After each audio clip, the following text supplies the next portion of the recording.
Hello world, welcome back to Let's Talk Barca. This is episode 27 and we're getting ready for El Clasico.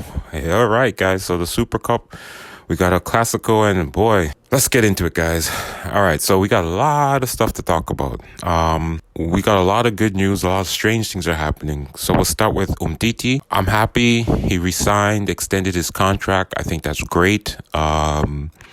In for less, but the great part about that actually is I think it's twofold. I think with Umtiti lowering his contract, he's a breaking case of emergency, right? So we can now go out and really gamble. Like as long as he stays consistent, trains, develop his body, builds his strength, the longer he trains, the longer he goes without being injured, the better it is for him. Because remember, Umtiti's still not even 30 yet, guys. So we could still get a prime Umtiti back in like before April. Like we could get the beast of Umtiti back by April time. So that's great, and I think that we need to show Umtiti some respect for that. I want to give him a shout out. Speaking of respect, I know that also allowed us to sign Ferran Torres. But speaking of respect, guys, I got to give a shout out to Luke de Jong. He's been playing great the last few games. Like I said, when we first signed him, we're finally seeing why they wanted him. I mean, he's a prep for Holland. Like if you replace him with Holland, those scissor kicks and scorpion kicks and headers, I mean, those crosses are perfect for Holland, right? So maybe that's what it is. We just didn't have guys like Dani Alves and so forth who could send in crosses that were really something he could work with. So maybe that's what it was, and we didn't really see that. So let's see that. And then so now going on from that. So now we were able to register Ferran Torres, which is great. Also, he also passed his COVID test. On top of that, we also got news that Pedri passed his COVID test, and he's also going to be playing for the first time, which is great. On top of that, we are learning that Fati's going to be playing for the first time. That's great. So that's three players coming back that we haven't been able to see pretty much at all for this year, especially three young players that we're going to be building our future with. We've never seen any of these guys play together this year.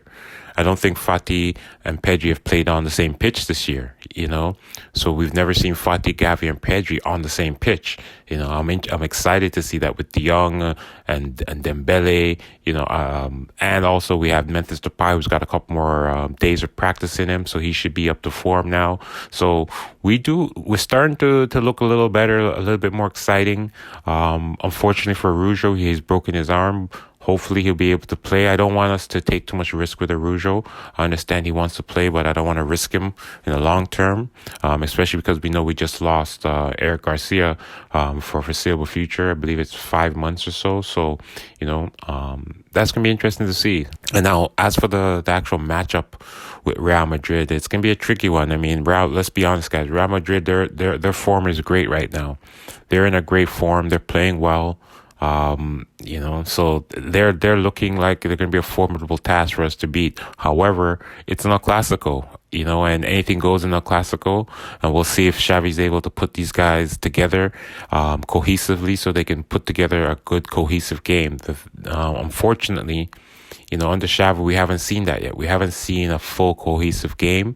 But to be fair to Xavi, he hasn't had the pieces, right? So, like I said, I'm not really judging Xavi or anything he's doing right now, because he doesn't have I don't feel he has the pieces, so I feel it's unfair to judge him, just like I thought it was unfair to judge any coach prior to this, right?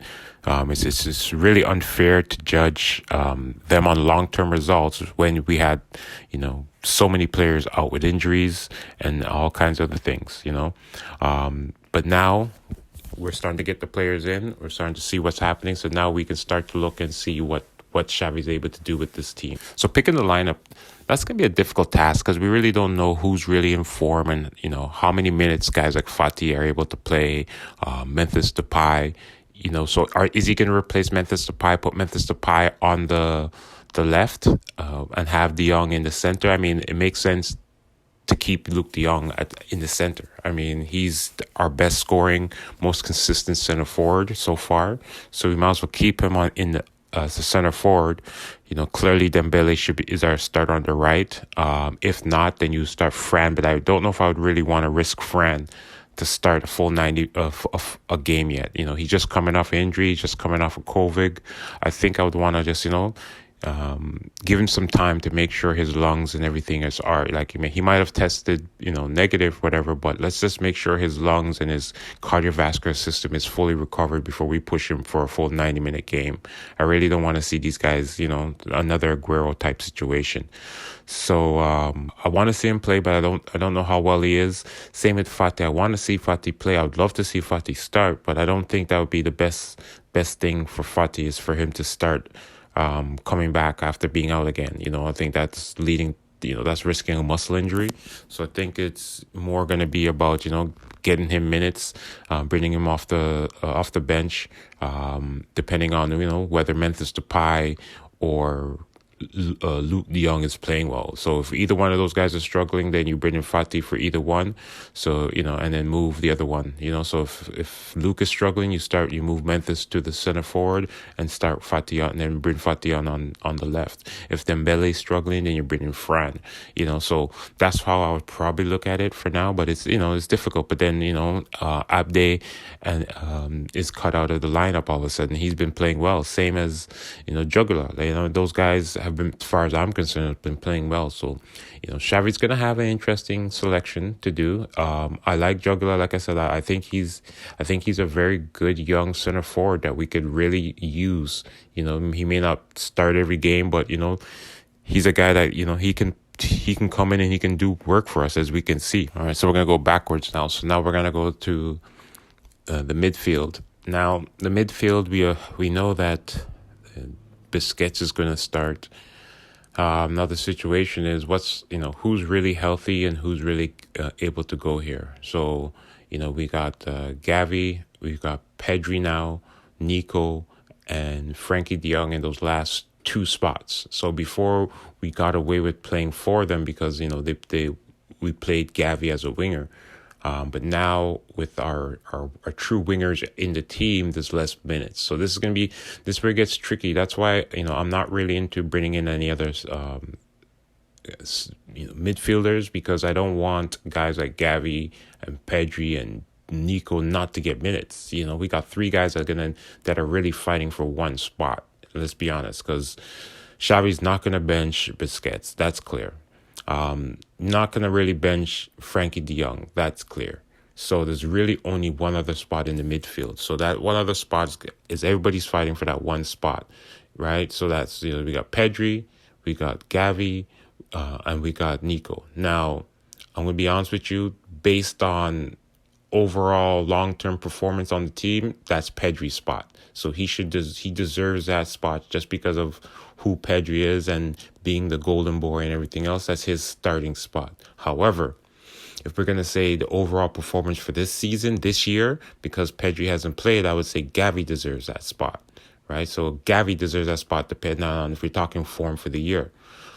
However, if we're talking on performance within the last few days and so forth, the last few weeks, I would say Nico has been playing the best. I think, has played better than Gavi. I'm a huge Gavi fan, but I think Nico on form has been playing better, right? But now, and if you look at that lineup, Nico, De Jong, and Busquets, that's a huge lineup. Everybody there is at least 5'11" to 6 feet, right? So and if De Jong was a little bit more physical, we would have a totally, we would have a real physical team that can match up with any physical three, right? Or we can go with Gavi, because even though Gavi's he's diminutive, he's not the biggest guy. Gavi, as we could see with the yellow cards, and I have nothing wrong with Gavi's. So we can interchange those guys, and it's going to be interesting to see who he selects and who gets to play and who doesn't get to play. And if you notice, no mention of Ricky Puig.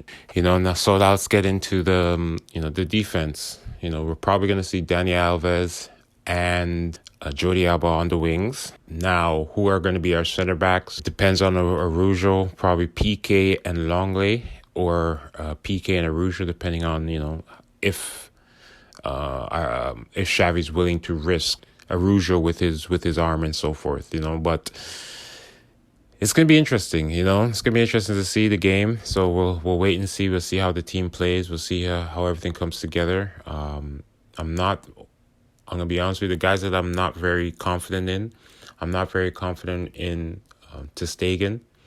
I'm not very confident in Longley, and that's pretty much it. Those are the guys that I see are the weak links, to be honest with you. Everybody else, as long as they're played in their position, and those guys I've mentioned are given opportunities, irregardless of the actual outcome, for most of those guys, it doesn't really matter. I'm just more want to see how the team plays together and how they come together as a team and as a unit. All right, guys. So I'd like to thank you guys for returning. I know it's been a tough one. The start of 2022. It's gonna make these videos a little bit more frequent.